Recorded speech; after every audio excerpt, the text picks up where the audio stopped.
What's good? It's Woog. Hope everyone out there is relatively safe. We're obviously in this state of reacting to the coronavirus, and there's a lot taking place business-wise, health-wise, globally. So I hope everybody treats each other with a level of decency, and we try to move through this collectively, rationally, and try not to buy up all essential products at the store, leaving nothing for anybody else. Let's not do that. All right, let's get into this week's action. And please, like the video, subscribe to the channel if you're into the boxing talk. I also talk a lot of music on the channel, but lately, boxing has pretty much gotten the lion's share of the time.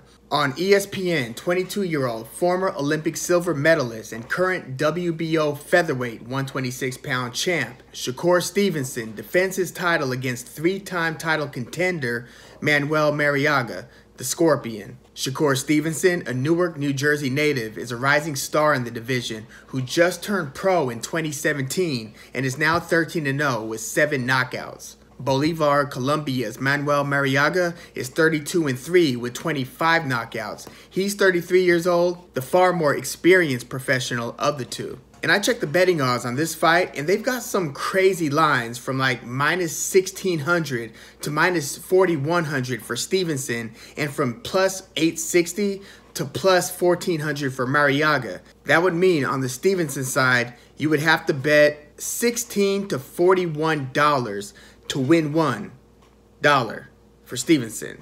It's totally lopsided on Stevenson's side. So they're telling you that Stevenson not only should, but basically will win this fight. I think that this line is actually way out of line. Not that they're wrong in what the outcome is likely to be, but let's just say that Marriaga might be much more threatening an underdog than that. So let's get into it. Shakur Stevenson came into the game with a buzzing name. He's managed by his idol and mentor, Andre Ward, signed a top-ranked deal with Bob Arum fresh off his 2016 Olympic silver medal run in Rio. While in Rio, there was talk that Stevenson was being pursued by Floyd Mayweather, who went out to Rio to meet with Stevenson. Floyd came back from Rio, suggesting on social media that Stevenson was about to be on the money team. Mitch Abramson at Ring Magazine reported that a source close to Mayweather thinks that Mayweather was surprised that Stevenson was still talking to other promoters even after Floyd expressed his interest. Which kind of sounds like a fighter just doing his due diligence to me, right? I mean, especially with all the careers that have been turned upside down by their managers or promoters over the years. Not a bad move, come on.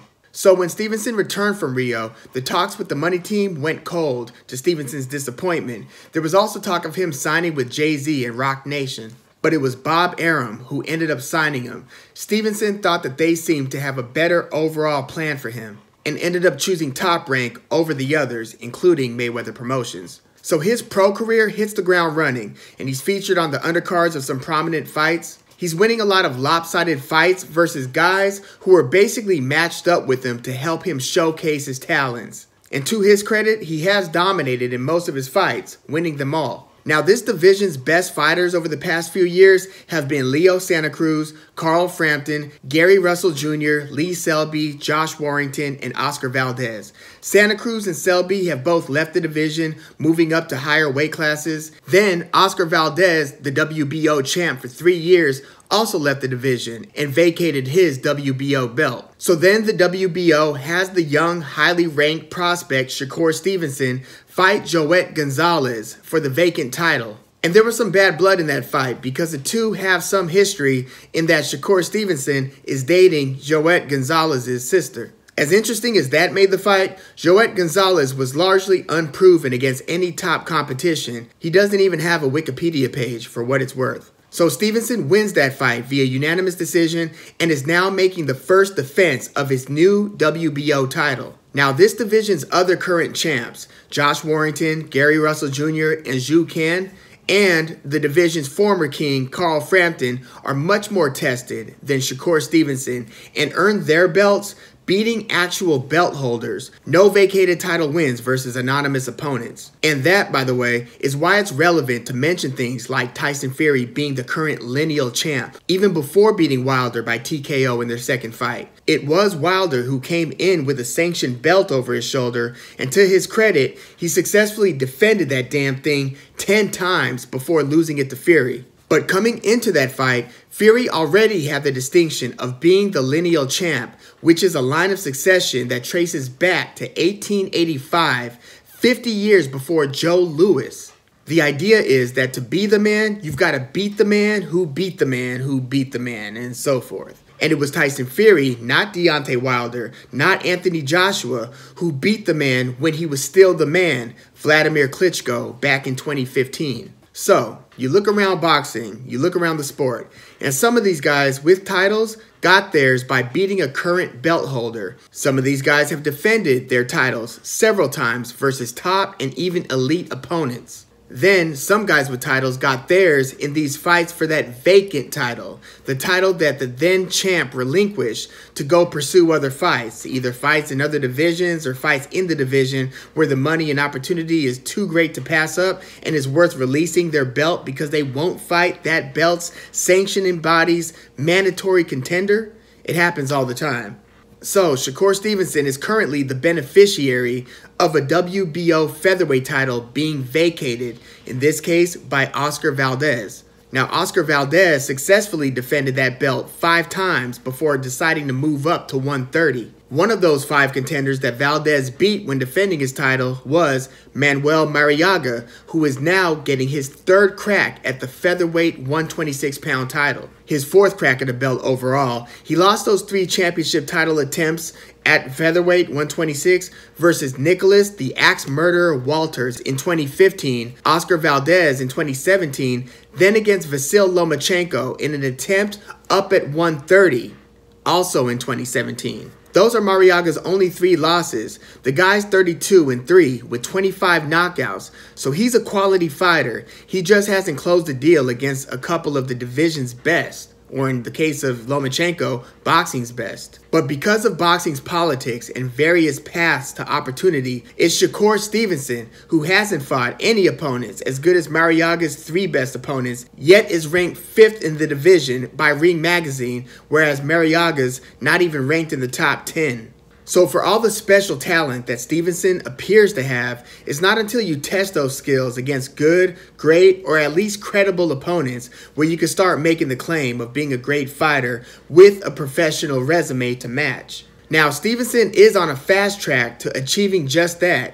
Again, he's only 22 years old and is now fighting someone who has at least been in there and battled with some greats and very goods. There's also been some talk of Stevenson fighting a unification match against IBF champ Josh Warrington, who earned his title beating then champ Lee Selby and then beating longtime former champ Carl Frampton, both by decision in some nasty battles. Warrington really gets after it. And he's got a serious fan base in the UK, which does help for attracting big fights.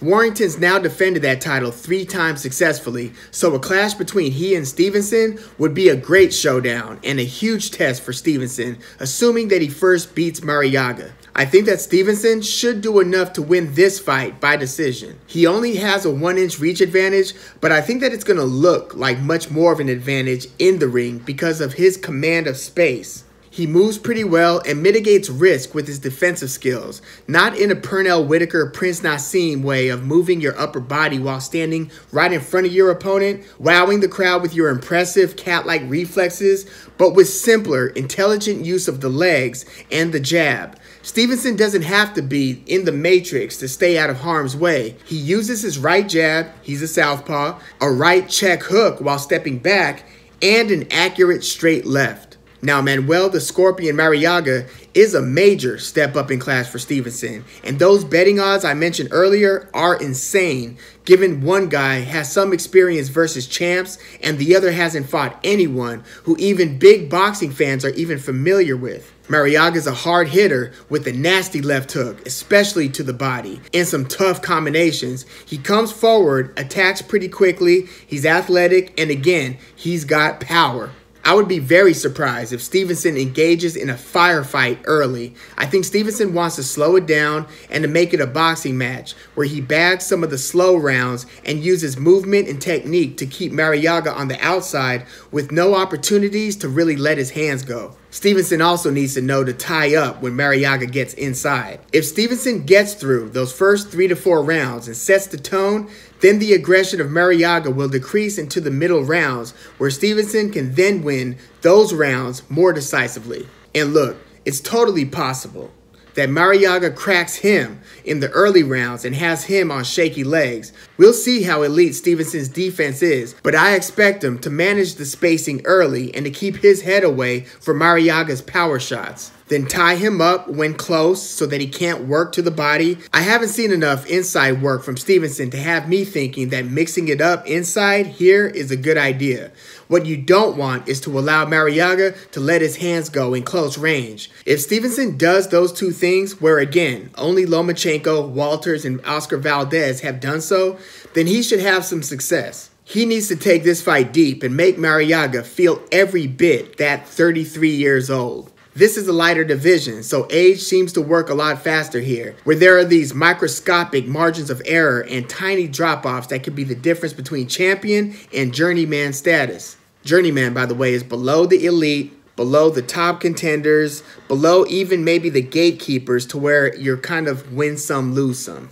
If Stevenson wins this by decision, then he continues down his current path. If he wins by knockout, then his star power grows instantly to about where Teofimo Lopez's star power was about 1 year ago. Lopez has obviously launched since then and is likely about to fight Lomachenko in a unification title super fight. But a knockout for Stevenson here would be big, and we could then talk about him versus Warrington, Russell, or some of the guys up at 130. We can also talk about where he fits among these up-and-coming prospects and young champs like Teofimo Lopez, Devin Haney, Gervonta Davis, Virgil Ortiz Jr., Ryan Garcia. And if Marriaga wins, well, then all bets are off, and you've just had a major upset and minor shakeup in the featherweight division. But let me know your thoughts on this fight. This should be a fun one. And please, like the video, subscribe to the channel if you're into all this boxing talk. I'm Woog. Thanks for tuning in.